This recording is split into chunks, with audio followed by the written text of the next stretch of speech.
Au moins, Wenge Lelo, ce que Taliban, quel est le clan Wenge? Si réellement, ma vie, la bateau, un souci à clan, ma bouge.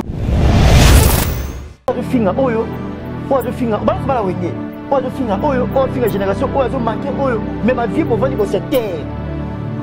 Pour l'intérêt à clan Wenge. Bon, cette terre, bon, bien appelé fa. Kingani, bino nyos boye. Ma vie pour ça la mouti. Bino tu m'as na Wenge, bon, il faut respect. Il faut boye. On a clan. Faut tomber la clan, bateau. Monsieur ça va aider, faut t'attaquer bango. Bino amne bon ça boye. Mais pourquoi ça la maté? Pourquoi ça la maté? Est-ce que ma vie est Wenge? Barolo baké. Kingani la dernière fils à Wenge. Et là, on est soit bino non. Et soit parce que va changer l'histoire. L'histoire va changer. Parce que maestro à lobby, l'histoire va changer raté. Parfois, ma passe après qu'on a dit l'histoire va changer raté. C'est que blessa bino la présentation là. Non, et blessa bisoté.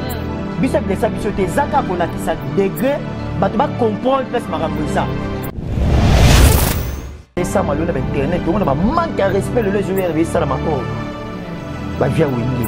Ferrigola Akaredete, Ferrigola Akanaki Ponadiamba, Ferrigola Violaki, Ferrigola. Moi je pense que moi je suis le communicateur de Ferrigola direct. Nalanda qui m'a été Fabrigas, on a rôle le bal à propos na Ezaki, j'ai aimé respect, la considération envers Ferrigola. La dernière fils. Non, c'est ma dernière fils. Alors, Moutou Nyo Saleka na Wenge. Voilà. Moutou Nyo Sa moi na Wenge. Azala droit pour respecter Fer. Parce que Fer est là, moi na Soukra. C'est ma père na Bango. Vous comprenez? Moutou toi les cas na clan Wenge. Donc, il faut respecter Fer. Parce que Fer est dans Soukra la génération. Oh, Bissou Bango tout va ici. Mais il faut. Vous êtes obligé à couper ça respect. Vous serez avec ma afrobeat, c'est-à-dire avec la musique à Congo. Oh. Avec la musique à Batali Banda, musique na biso ya Karumba. So même ta kimi Afro Congo, c'est-à-dire kimi musique à Passi. Na mboko Afro because a beti place ma faire bazali ba vie ba des fois because c'est poser qui na musique na e. A beti ba déjà ba trois génériques que Simbe ratété.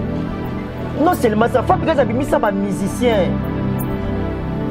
Na génération à part faire na génération Wenge.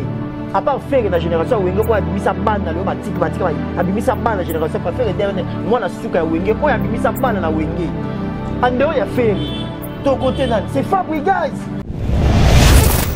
et donc a mérité respect ma blanc a dit c'est vrai et ça la musique a un comportement dans ma façon en mot mais la ndenge ya boye na Wenge pas faire temps à longo na Wenge donc et va faire ba qui mutulo ça article ça fierté pe à clan Wenge na bana. C'est Fabrigas. Ngai Christophe na lobby yango. Voilà ça n'engage que toi. Et engagé ngai pe engagé ba nyonso. Azana niveau, je pèse mes mots, azana niveau ya Fabrigas. Voilà bonne hérité. Pose avec toute énergie. Non, mais yo poser ma question. Nous allons expliquer avec l'énergie, maintenant c'est parce que naïb marabna loba. Eyé, nani atikalisima na agence rapide. Poto na facilité. Mouno so qui na Portugal. Et ngaye promotion nzambe na ngaye. Ba démarche ça ga 20 jours on a visa na yo. Et ça na billet na ba frais ya ba démarche. To sangi signonso. Poto na pris combien? Maman nga na lo baten nzambe. Olungo ki même Italie. Mouno so voyager ki na Italie. Europe na facilité. Yele sera passeport na yo ya pamba et sili. So biso to prise en charge. Mambo extrait bancaire biso mo na agence rapide. Mouno so ki Brésil. Boya au que Brésil, États-Unis, Yaka, au Kende, même Europe, na France, nous savons que na France direct. C'est-à-dire que Kitty maman na Paris, na Charles de Gaulle, ba numéro na biso yango. Benga, adresse na biso yango. Ngaye, onde adresse na biso. O bengi to oye na adresse oyo, to na ba numéro na biso oyo za anase. O bengi tout de suite to bouquet, to bandi ba démarche na yo. 20 jours ya pamba. Aujourd'hui visa na yo ya Portugal. 20 jours ya pamba, aujourd'hui visa na yo ya Italie. Quelques jours ya pamba, aujourd'hui visa na yo ya Turquie. Quelques jours ya pamba, aujourd'hui visa na yo ya Brésil. Et pourquoi pas aussi États-Unis d'Amérique. Aïe, aïe, aïe. Voilà, chers internautes, vous êtes là sur Congo Promo Télévision. C'est belle, moi, la bio, bébé de la presse. Un grand merci à m'abonner à Bisso, s'abonner massivement et brutalement, quand j'ai dit souvent. Merci aussi à mon patron, mon boss, Rafin Guindou, depuis quelque part au monde. Pourquoi pas à mon équipe technique qui est dans la caméra. Là, du coup, je vois Junior Senda, Yaba Senda. C'est grâce à lui, des besoins, on a pas immense, on a vu en tout cas formidable, impeccable. Et surtout, pour commenter et liker, pourquoi pas partager cette très belle émission. Le vraiment, on va essayer un peu de parler sur la musique, sur à propos de tenir tout et sur les canaux internet parce que tout le monde vraiment conférence de presse, on a fait rigoler la journée de Nias, on a prévu le 17, mais c'était déjà annulé. Pourquoi pas parler aussi de Maestro Fabregas, c'est par rapport à propos de tenir et boloté, hein, il y a bol, donc à lobby moi quelque chose par rapport à clan Wingé. Hein? Comment là? Donc je suis avec un Gaulois qui se respecte, frappe le père qui n'a bien aillé. C'est en fait lui, on va essayer un peu de parler par rapport à nos actualités. En tout cas, Montréal, je suis d'accord avec moi. Il faut dire plateau que mon invité soit là. Donc, un peu solo là. Je dis déjà bonjour à Frappe. Ouais, bonjour la bio, bonjour la abonné, nous sommes à la biso, tout partout, puisqu'on va à la biso. N'a pas seulement trop. Bonne santé. Ouais, ça va, nous, mon santé bien. Oui, vraiment bien. Ouais, non, là, voilà, bon numéro, on va faire rigoler la jeudi nièce. Ouais, Papa va très bien, sauf qu'il a prévu dans la conférence de presse hier, le 17 mai, tout reportant, on a date ultérieure par rapport à la raison est valable, la cause est valable, et on a poussé la conférence de presse. Mais dans l'ensemble, Aza bien, dans le studio de travailler, il vient les musique, il vient les andoulés, donc il a de travailler. Et c'est pour ça qu'ici, vraiment, après Kobima, la prison, du coup, même pas un mois, à Ben Sabatou, devant presque, on est capable de défendre. Et on boit ni là, on comment? Si, ah, défendre n'était pas. Non, toi, ni là, on t'est pas capable de t'aider. Toi, ni là, on te reporter, toi, ni là, on coûte. Mais ça, reporter par rapport à une place de Zouaki, cadre il y a tellement manqué et tout le monde demande à fan l'équipe belé bon tout le monde ça n'a pas eu conférence de presse et tout tant qui place de Zouaki voilà il y a moi les équipes bien artiste avec notre cadre moi mon néné et deuxième raison c'est que et tomba qui na 4 semaines et puis que na poto tout le monde ça dans la carrière non ça la job donc la 4 semaines et c'est impossible mi ba ngaba za l'absent et on va venir après avec on a week-end quand date mo bo soit férié ben week-end mo bo to profiter et on moni ensemble d'une équipe naï bazo revoir date au ba pour la conférence de presse donc c'était ça la raison ils allaient monter non Hakimi ma question non ma question par rapport à d'abord préparer qui Azaki trop non ma précoce je peux dire trop précis en fait non conférence de presse tout ça là ils a conférence de presse ils a qui prévu papa avait tant qu'il n'est poto OK avant matangaï azena actué na conférence de presse ils a qui prévu yango moni to banisiko ko récupérer ba date oyo nyonso ezaki na calendrier na biso blono so moto sala yango moto ko sala la preuve est que bozi teaser il y a clip, il y a carte rouge. Voilà. Parce que ça déjà prévu. Voilà, ça déjà prévu dans le calendrier dans Bissau et on tout ça moi j'ai prévu dans le calendrier. Donc quand les conférences de presse sont récupérées, auto tout ça la basé qui rattaque par rapport à circonstances, ndang tout ça là, ou qui ma presse non, ça n'a rien à voir, non, même pas. Ça n'a rien à voir. Même pas. Merci beaucoup le vraiment to moni pe maestro et ma BF Gas Fabo, le métier noir azape babi naturel kaloko bio meninga na bilomba la mibali a ciblé ba point moko za un peu solide au but que dans kati ya ba propos na yewana a ciblé Fally Ipupa a ciblé héritier Watana bela pour kagoga moto na tembe a expliqué na mwana na yo but filé par rapport à lobby ya beta banzemo à mon disque d'or après santo ba disque d'or na ye mais il y a d'autres musées ba loba ba beta ba niveau international mais à ta disque d'or ba zoati mais tout le monde na kati wana ciblé Fally Ipupa. Nani, la bio. Voilà. Moi je pense que moi je suis le communicateur de Ferrego là, direct. Nalanda qui m'a sur Fabregas. On a rôle le bala propos naïza qui j'ai aimé respect na considération envers Ferrego. Il y a dernier fils. Non, c'est ma dernier fils. Alors bi mutu nyo saleka na wingé. Voilà. Mutu o nyo sa moi na wingé. Azala droit à respecter Ferrego parce que Ferrego aza moi na suka, ba père na bango. Vous comprenez? Mutu toi les kana clan wingé. Donc il faut respecter Ferrego parce que Ferrego est dans la génération. Oh, biso bango tout ba si mais il faut vous obligé à couper ça respect. C'est important. Ba blora c'est ba propos le bakiwana l'axi considération. D'abord on a respect puis alors bien sur le plan international Ferrego lam to saranité l'homme mutu valable au azo représenter mboka na biso sur le plan champ au là ko défendre Congo na Afrique partout on parle que les Ferrego na rumba. Ah, ok, quand on a rumba. C'est la même musique. Puis on met la musique congolaise, la musique rumba. Tu mets la musique. Mais le sangana ba afrobeat c'est quoi ça? Et ça n'a pas de rumba ba afrobeat c'est quoi ça? Tu sors avec ma afrobeat, c'est-à-dire avec la musique à Congo. Oh. Avec ta musique à Batalibanda, musique na biso ya karumba. So même ta kimi afro Congo, c'est-à-dire kimi musique à passi. Pas musique à rumba, musique à voix. Donc ils n'ont ça bête ta musique à passi, c'est ça? Non, ils n'ont ça style ya musique ne. Ils n'ont ça bête à rumba. Ah bête à afro. Il y a on habité, il y a on a lobby, ils n'ont ça déjà depuis bon mois na na est que nous imiter Michael Jackson. OK. Donc façon vision musique ne style la musique ne eza musique à Congo té. Et a style la musique ne toujours Batalibanda. Il y a on a afro Congo na ya bête ba ni na musique na wana. C'est tout à fait normal. Mais oh il y a ça bimi na musique na biso. On a ça missé à rumba. So moni missa kimi c'est à kimi voix parce que musique rumba est musique de voix. D'abord voix. Alors la musique il y a pas si. Alors mutu moko te le lot teni na faire na musique na oh tali rumba. Là en Afrique on parle de rumba, ba thème ça fait, ba thème ça artiste m'suke. OK. On a rumba la musique na biso comme ko na ba te ba vie, ba thème ça fait on doit défendre rumba. Donc Fabrice a qui l'homme doit défendre rumba valait bien en Afrique partout, c'est fait rigoler. Donc tu es obligé à repayer ce respect. Nande ba proposer et puis tout qui est zonga la bio tout solo là. Le bac Fabrice a peut-être na batuté hein. Ou ba défendre valablement. A peut-être na ba batuto pena ba c'est-à-dire ba révolutionnaire tout comme frappe. Ou ba fungoli makabo sentir que makamo le déjà vrai. Fabrice to matato zonga aza jeune leader oyo na génération na elle lelo ba âge na il faut payer ba respect. Il mérite papa. Tout ça va jeter en dehors ba ferrer.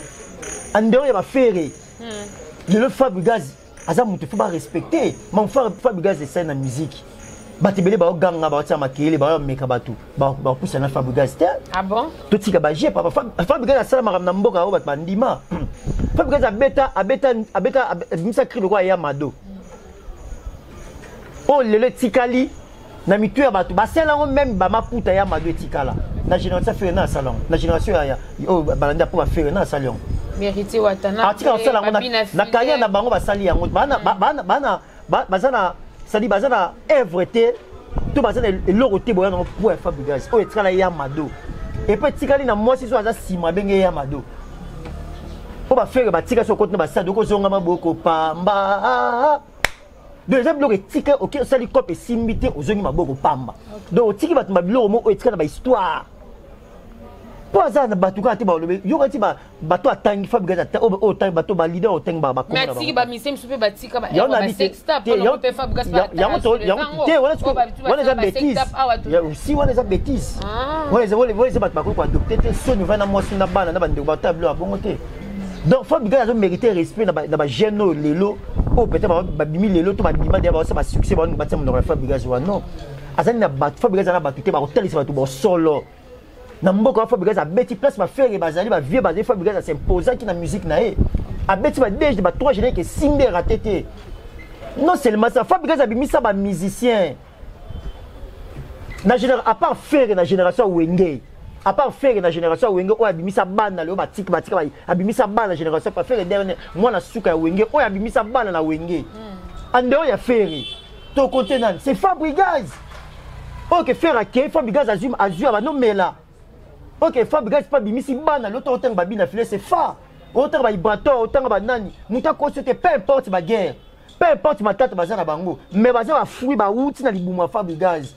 Autant comme la bine on voit Fabrice. Voilà, ils ont reconnaître un go en tant qu'analyste, en tant qu'un Golan, mais il y a d'autres musiciens qui vont reconnaître comment. Parce que les hommes aux peut-être m'abîmer Fabololo, comme si j'ai monté à Fabrice. Il y a un habité, ça encore par ignorance. Tout le monde l'appelle belle banque va venir dans la route. Maintenant pas abîmer pas vieux en la bandale. Azaki le passage. Il y a un tolobi c'est pas moi la question musique est un monde ingrat. Papa malheureusement misa a toujours ingrat. Mais le ba to te ba fra ba ibra ba hôtel ba ibrato hôtel ba bina file ba musu banani. Basé belé ba bébé Boutou ba Materasi. Mon leader a dit ça match aussi voilà. Wa petit na gitambo Materasi petit na ngembo. Jusqu'au ba jeune leader au Fabrice abimisi. À part faire abimisi ba Chikito ba Nicoda abimisi ba la génération Wenge à part faire c'est Fabrice. Batika ba jia pas le Wenge le ba pas parce que ana batute pe la ba ya kotalisa tout bon solo bana ba pour Fabregas c'est sans blague et puis Fabregas a beta ba rumba la banza album o simba place ba vie ba li Fabregas a mis album a liboso ba rumba OK du début jusqu'à la fin ba rumba nyose yokana ba mission tangi ba komba misa nzemo du début première chanson ti la 20e chanson yokana na mboka o amsu moko mi balé non bon ba ni carré kala mais so tal mi anche mi de mo zo kanga ti eza un niveau album on a lobby yo otanga nga banzemo moko eza na banzemo lo tangi eza na point album ya Fabregas te je pèse mes mots OK muta sa ba j'étais Fabregas aza jeune o la pesi Fabregas tango sa ba succès bele bana ba orchestre peut-être un peu l'élo faut passer peu merci voilà vous comprenez faut passer Fabregas merci peut-être Fabregas taper ça au goût envie il y a encore ma leader en orchestre pour mon Fabregas mora bima qui a osé en ça mutu comme ça bah j'étais place ba lourd bazali Fabregas a s'imposer abeti musique et 6000 abeti ba rumba big on se dit pas que rumba tondon on se dit ba nzembo pero ça dit pas oyoki musique Fabregas ba blague te donc a mérité respect ba blague c'est vrai.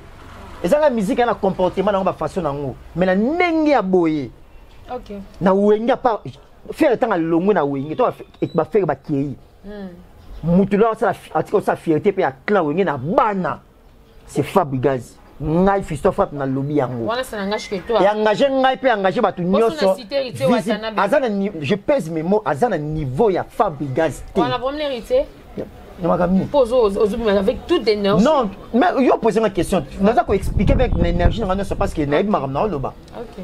Na niveau musique, à niveau Fabregas, c'était tout si kabagé papa, maman, tout si kabagé. Fabregas a sa l'histoire na mboka o peut-être une dégonda. Fabregas a bima seul.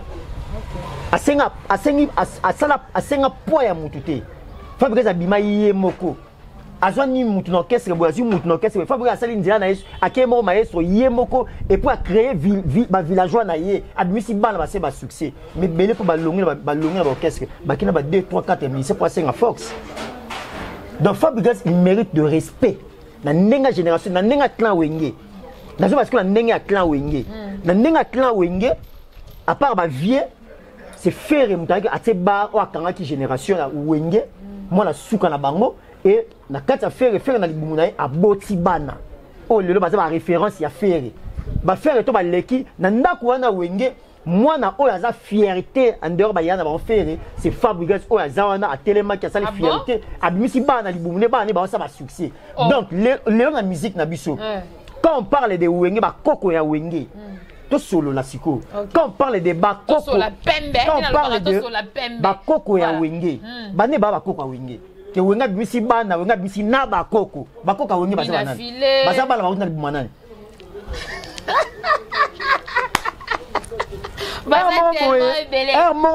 tellement belé moi je peux pas commencer à dire bakoko ngo nyonso bakoko ngo nyonso bakoko ngo nyo obamisa bakoko ba otanga ke wenga bisi na bakoko bakoko ngo nyonso ba otanga basa bana ya Fabregas babina libumu na maternité ya Fabregas village bango ba ko ba be makoka woni on va sa fierté alors bobo et pourquoi et ça va pour la guerre à musique non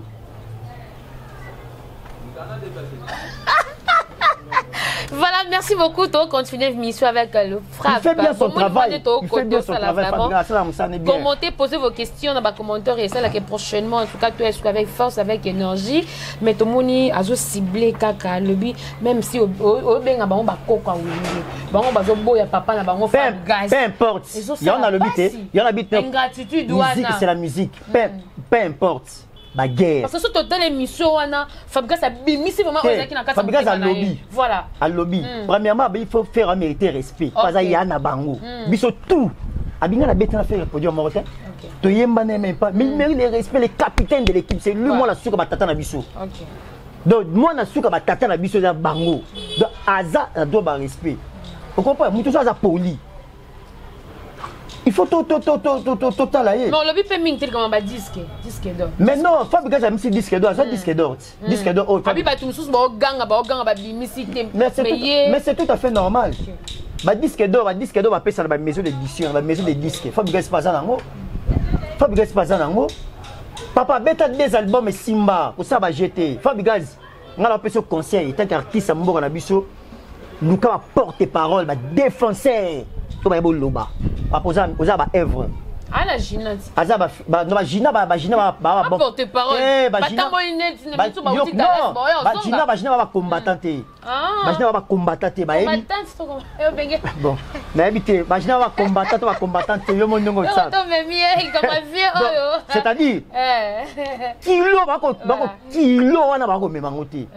Comment vous revenez à votre finir le leader au leader aza ayebi boniko. Voilà, merci à Roger les combattants de Paris, à Roger le combattant de Paris. Parce que Fisson frappe à ça, Bola, Bola, Fisson frappe à boucle Gola, Boula, Boga, Nancy, armée numérique, il y a Poto Zali, comme ça, j'ai pas vu que faire ça va parler. Ça va un télo, un bon parler, un défenseur.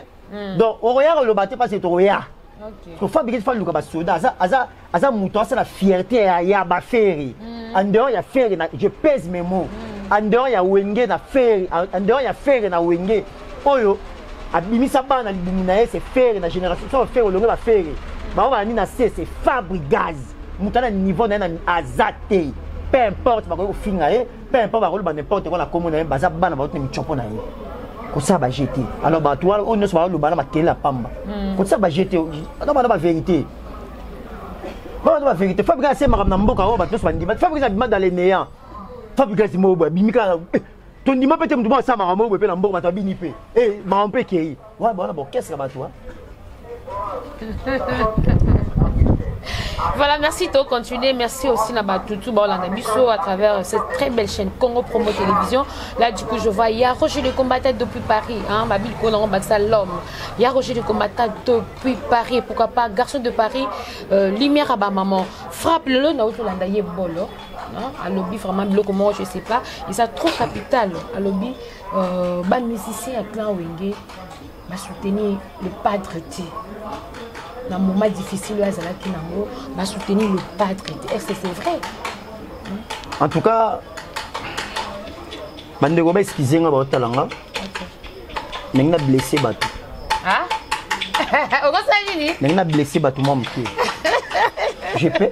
Oui, tout c'est l'émission. Parce que Congo Promo est partout dans le monde. On a battu à RTN sur Internet. Donc, tout. Je suis blessé. Et bon, le sur le Bibongo, il a totalement raison.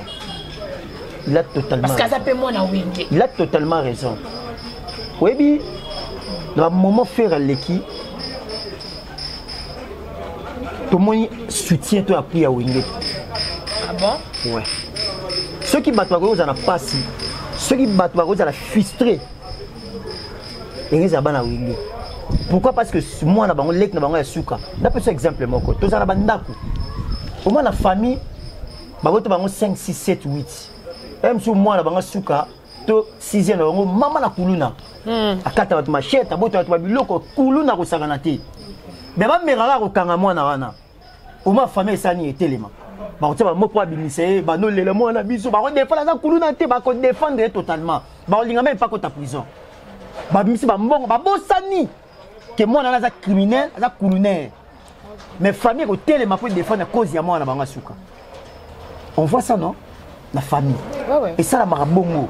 Mais comment les qui n'a bino moi tu na bino a un problème tout le monde soutient Wenge totalement. Wenge bazo loba ceux qui journalistes a posé question si on lobby nini pour na première faire pour na faire à lobby mais la carte na bango on n'a pas vu ça. Tout le monde souci on a été na débat concert ba botimi balé oh tout le monde même pas une minute à silence. Tout quand tu as les qui n'a biso tous années na podium mazana moi problème. On n'a pas vu ça. Et bah soutien va dire que tu as place mususu. Et Wenge ba ça na Fox ya ba journaliste. Que n'est pas à faire, n'est pas à situation faire. Tout le monde y a monté na Wenge. Déjà ba on va poser question ba lobby. Mais na bango mo ressenti pe ba vivre na souci. C'est comme ça mati. Et bon t'as totalement raison. Ceux qui battent encore au thème na problème c'est Wenge. Okay. C'est Wenge. Et vous êtes sûr que dans le clan Wenge, Nix va Papa Chéri, Motopamba, Vensone, non, moi appelle les alliés. On peut faire le vidéo ou pas, mais appelle. Non, il y a un habité, tu es bi. On comprend, tu es bi. Donc, Nebalobara, adage de Bara, dans les malheurs, on reconnaît les vrais amis. Parce qu'on a dans les malheurs, on ne reconnaît pas seulement les vrais amis, ma vrai père, ma vrai yaya, ma vrai leki, ma vrai camarade. Dans les malheurs. Vous comprenez? Donc, quelque part, mon malheur payaka pour me tatal. Est-ce que vous voulez porter na faire rigoler quand la mounoko? Tout est na katia mtema. Vous comprenez? Tout le monde est soutien total parce que tout le monde a une arrestation par l'artiste et bien tout le monde a pas tellement. N'a pas vu Wenge et tout le monde a désarmé c'est ça mal on a internet tout le monde a manque de respect le les avec ça là oh. Bah via Wenge. Ferregola arrêté Ferregola. Pourquoi na bi bongo la bio? Pour na diamba Ferregola violaki. Ferregola. La bio. On les a battu par le bio on habité. On dit lelo to solo là. On dit Wenge lelo ce que taliba guerre oyo eza na clan Wenge. Si réellement bah ça va vieux bah la bateau bah na souci à clan au moins dans la famille moi la maman leki na moi la maman kutu ba yo kanate to moi la papa leki na moi la ndoko ba yo kanate famille ba vanda ba sangisa bango mais pourquoi au moins na o zo finga oyo ba so ba la Wenge o zo finga oyo o finga génération o zo manquer oyo mais ba vieux bo vandi bo cette terre pour l'intérêt à clan Wenge. Bon c'est terre, bon ben appelle fa. Kingani, bino nyose boye. Ba fi boko sala ngoti. Bino to baba na Wenge bo wela nini? Faut respect. Il faut boye. O za clan, faut to battre la clan, bato monsieur so ba yini, faut to taker bango. Bino amne boko sa boité. Penier. Mais pourquoi ça la maté? Est-ce que ba vieille à Wenge ba rolo baké Kingana za dernier fils à Wenge? Et là, on est soit bino bagolo. Non. Et soit parce que va changer l'histoire. Histoire va changer. Parce que maestro à lobby, histoire va changer raté. Il y a on a lobby. Papa m'a pas sapé qu'on a dit histoire va changer raté. C'est que blessé bino présentation là. Non, et blessé bisoté. Blessé bisoté. Zaka kola qui ça degré, bah tu vas comprendre plus maramboisa. OK. Pas histoire va changer en côté, on n'a jamais histoire va changer en côté. Alors, est-ce que ma vie à Wenge ba rolo ba ke faire ego la dernière fils ya Wenge te? Bah, présenter artiste monsieur le dernier fils ya Wenge. Ceux qui va salir en haut, bah nous qu'on présenter bon bah ça on exprime. Derrière toute chose, il y a un esprit. Donc ne va salir bah ni bas na simalang bah. Donc bah racha qui pouvoir bah ninga mususu bah pesi pas moi là. Là pas bah racha pe mutu. Bah adopter moi là sur héritier wa tana ba adopter et zande nde ba benga ngo ba mo 12. Bébé lo ba sala. Moi va sali, bébé lo simalang ba bini ba sala. Je peux artiste sur l'équipe qui a la dernière fils va vient par lobby. Donc c'est que ba tindio ne lo morobo. Parce que toi ba tindio na simalang ba sala on a boule ni. Parce que surtout quelle est la réalité, il y a des images qui parlent déjà. Il y a un moni, Moutazara na vision et faire, c'était Papa Wemba. Oh, il y a un clan Wenge. Voilà. Moutazara la vision à faire. Il y a la même adopté personne notre papa adopté. Papa Wemba a vision à faire parce que c'est lui pour le bas que les petits poissons et devenir grand. Voilà. Et où la Wenge. Donc Wenge va mon faire était la vision à grand. Donc vieux beaucoup déjà petit un jour à le bas déjà il y a tout le monde il a fait un combat très combattu. Donc Wenge bah centre à Maramebele. Ah bon? Wenge bah oui Wenge a centre à Maramebele. Bah problème ils ont les calelo. Wenge a centre à Maramebele. Wenge a centre parce que et ça va bêtise mo et que ça m'a jamais place. Wenge on peut bah vient on va profiter bah colon ngo. Ils sont forts si je comprends bien au gros le bac héritier Watanabe aza poussé par Mikolo Wenge. Matinda Kai. Toi Mikolo toi réfléchir. Voilà, on a le bibo. Attends sur maman quoi Mikolo. Donc toi sur la pembe. C'est l'héritier Watanabe dernier fils. Ba clan Wenge bazana sima makambo Mikolo Wenge. Ngala le belo mot très important. OK. Na habité que ba tindie mais toi c'est un intellectuel. Ngala le bibo. Ce que ma vieille Wenge. Ba bengi dernier fils. Na boule nini pendant que babi ka dernier fils et puis il y a pas les qui na téléphone ba ka dernier fils a confirmer nga la dernière fils pour vivre to ba lo bien di meni li pamboli na ye akobo ete zo ko yo pambolinga na boya te na bio li pamboli la différent on a bénédiction et ni malédiction on a qualification bénédiction ah La mise sur tous les 30 jours plein bon. 8000 ceux qui 80 000 places na stade. La bio. Donc yo nde to zali anu to fa no boy. Nanga pambulo na ba la bende za boy. Omone loko wana. Ni wana kineli yango. Panga na loboko ole. Réponds. Ba répondre biso. So ni za wana. Na tinye be kineli ya ni wana. Yo pa moni ke za ni. OK. Donc moi na ko liango te mais so ndimi ko lia. Ou bien on va venir batiner ngale on a liango. Non. So mte te on za ni ba liango te. Déjà blanc monsieur bandima ngote. Sur ba vie ba sala on a bouli. Il y a un centre des ordres dans la musique. Du coup, là, on peut c'est volontaire raison. Et bien, tu as totalement raison. Tu as dit que la vie à Wenge va soutenir la vérité. Oui, faire un soutien à Wenge, on va baser là en mot.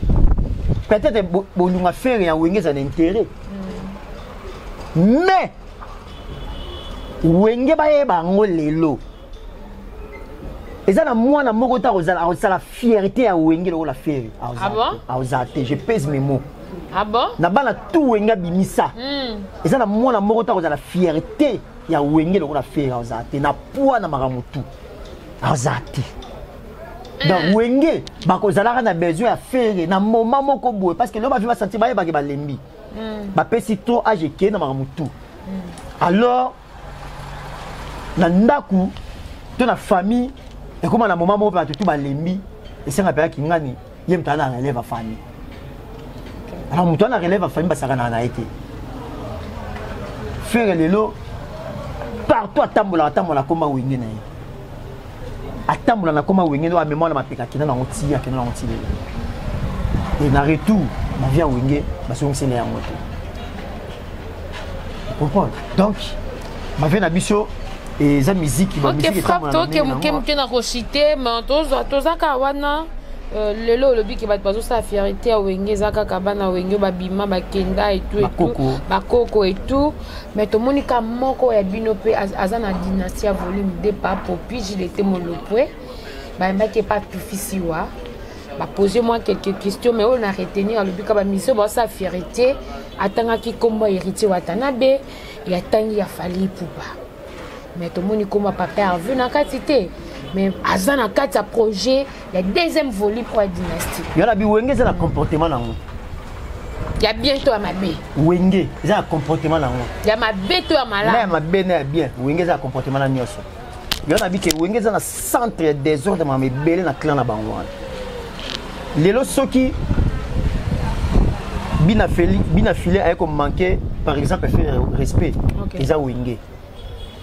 On te permettre. Les lots qui oyo ayako manquer oyo respect na wenge eza parce que wenge me permettre parce que bango tout baza vivant o bako kate hémorragie yango que o aza yaya o aza leka to mola makambo te na ndenga esprit mais so eza esa mate parce que bango mo ba yebi wenge za mondi moko ko kokango te dans monde ba 12 na biso ke wenge za 24 ngala juger na ngabina na juger na ngala JDT mon le pote et ba poupée o aloba ki engagé na ko ya pe ko le banete boete mais ngala biso ka ça c'est za wenge non parce qu'il fait partie de wenge je me souviens le mon papa va ebisa ngai mais na bo lo bango malgré tout dynastie bengi bango mais azan ba réserve papa fait avec bongo malgré tout bengi bango la dynastie mais azan ba réserve non même pas maman na lo ba mais to so la pembe non maman na lo bango te mais na to so la pembe oui na beto histoire moko oui pourquoi Joseph Alelaka ta mona ba ndeko na ye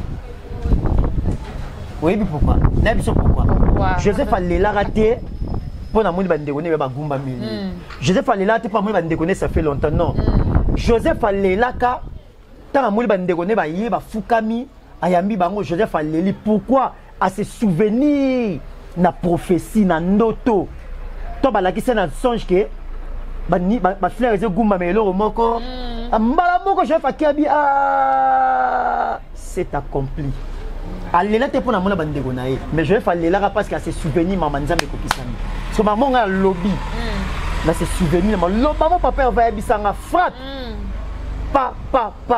Parce que tout le monde makambo o nyoso eleka Papa Hervé. Non, bah tout n'est pas boyé, bah tout n'est pas projet d'inasa nzimi. Mais non, bon la maïda bimi boyé, bah projet to continuer comme ça. Papa Hervé pas le bien moi. Puis bon ça là, bah projet à reconnaître comme mission baza vraiment. Il y a un lobby était watana bena fali. Ba propos et tant que faire rigolo à zapper. Ba propos et engagera mutu. JDT ayebi pourquoi le bel bongo. OK. C'est pour tourner à défendre un peu la ndenge le bel. Nga frappe na roya contredit mamia le bité pour engager. Et ça va propos. En tant que gaulois ses réponses en est bien. Et engagé. À reconnaître bien. Biso ba gaulois to ba conflictualité. Biso ba gaulois peut to boya ba tuti. Oh lobby est engagé. Biso to kota mamona to on est engagé JDT. Mais bango mo ba yebi. Et puis mukile yebi. Voilà, merci beaucoup qui commence bien, finit bien. C'était Frappe, le père Babi Gaulois Mounine. Bon, on a demandé ma réflexion sur qui, en tout cas, ceux qui vous s'appellent dans l'émission, vous commentez, likez, vous partagez et ça, vraiment, la bio bien. Frappe, tu comme une assour, tu vas retenir un passage, non, parce que Babi, ok, moi, les colos trop. Quitte à ce qu'on a fait, mot de la fin. Merci de m'en retour, madame Bibi. Ce mot de la fin, ça que conférence est pour ça qui répond à la date antérieure pour payer ça. Et puis, il va comprendre que. Bazu da teaser il y a carte rose il y a moana et Kalamine te bobo ka clip nango après avoir la kaki biso clip à marionnette na carte rose et ma Kalamine à part ça toi na signé to merci voilà pour what déjà papa va azo remercier batu nyonso ba soutenir que ba moment da ba na nzambe et puis na batu tout ba zakine de cœur ma maman où il a traversé qui donc c'est pour bientôt bojongo et puis ba reste à programme biso to ya pour to communiquer mais studio zo répondre studio Kalamine te pour faire sa date c'est sorti à volume de la dynastie et puis ba d'autres tourner ba programme sur tout ça là en artiste donc c'est ça programme toi dans awa to continuer toujours mardi jeudi ba répétition c'est continuer c'est chez honorable na c'est ma paye du peuple wana ba répétition c'est continuer normal quand on a programme moi apprécié wana to peut selon ma programme sur ba communiquer biso donc dans l'ensemble to consommer dynastie to consommer consommer dynastie toi premier dans ma zone. Voilà, bon, retenir la place wana. Pourquoi bon télémarrer la place wana? Aucun Congolais, je dis bien, aucun musicien congolais à travers ça exprès faire sali oh ça la lilo na plateforme. Bino ba le bar rendez-vous na bafle. Oh biso rendez-vous beta wapi? Rendez-vous na bafle beta wapi? Boy bisanga Gims beta wapi? To longa tima luku to mo atena ba moto beta mettre Gims. Mais mettre Gims ali ko na bango pourquoi? Mundele rendez-vous na bafle ate, mundele rendez-vous na ma plateforme. Maintenant, moi, je vais féliciter. Si on écoute ma français, anglais, américain, canadien, australien, comme moi, ferré, puis moi, je vais pour la monnaie que je vais battre ma musique dans la plateforme. Et pourquoi pas biso congolais au Lobélango? Bon, ben, t'as dit cela en hauteur. Bon, les Congolais, c'est comme si ça sonne pour la musique congolaise. Oh, ils ont fierté. Congolais, plus de 4 mois. Tout ça, ma plateforme, tu télémarat, tu regardes les colos. Papa, ils ont une photo, c'est là, on va faire des missions. Faut que le Congo le drapeau dans ma plateforme. Oh, tu as même ba Gims. Tu as ba mission ba Somae ba Bouba ba tout ba Céline Dion ba tout ba la scène. Ba comprendre un message ba dédicace na na mon lelo za likolo makasi ba dédicace na kanda parce que na mona papa avait aïe mais makamwe qui dame bien. Aïe maman qui dame bien. Kolo makambazu makamna ya moni président de la République a bini loquette na maman Denise. Bo lobeli ngoto. David Manga. Ça allait ba tout musu be mission bo monia. Ba ko lobeli ngoto. Fali Tshisekedi di babi 4 roses ndi en tout cas fin. Bon, qu'est-ce que bête a dit? Bah, dédicace na yo. Bon, qu'est-ce que bête qui connaît, mais les habiter à Rubinara sur Baté 4 euros. Baté 4 euros pour ça, madame. Mais bon, qu'est-ce que live est bête? Voilà, merci beaucoup pour dire tout le monde serait déjà clipé, ça bien. Bah, dédicace na yo. Bah, dédicace, merci à mon vieux. Kofa Mamboni, les boss, les patos. Kofa Mamboni 5 étoiles, mon maman Florence Lubaki. Merci à Venangemi Makabi Scottfield. Napesi merci à Yannick Kaing à la monnaie visible. La monnaie visible, voilà. Napesi merci à Blanchard, tous les Américains propres. Pourquoi pas Vedjani, si Tantunga, plutôt Bangamchou, les gourous du temple. Napesi merci beaucoup à Venanga Roger de Mampouya. Merci à mon vieux Lobo Kombenga. Merci à maman Fanta Fofana. Bah, merci à toi. Maman la Nita la Gabonaise. Merci à toi. Mère doublée. Maman Béatrice Mutombo. Jessica Djeng à London. Oxini Lumene. Venangue Dom Zamba. Les touchables. Les Andoua. Lasconi Mbunza. Patrice Sapo, chef de ville. Napesi Bambot. Na Doudou Kamala. Na Motomoro bien. Napesi Bambot. Na Venangai. Et Dom Zamba. Les touchables. Puis via Petit Nae. Charlie la page à Bou. Europe. Na Robo Salate. Yebi. Napesi Bambot à toi. Bonne mouchine d'agence Yassir. Salon qui tourne à Paris ou à Saint-Denis, n'a pas essayé de tout beau temps la frappe le père de la révolution.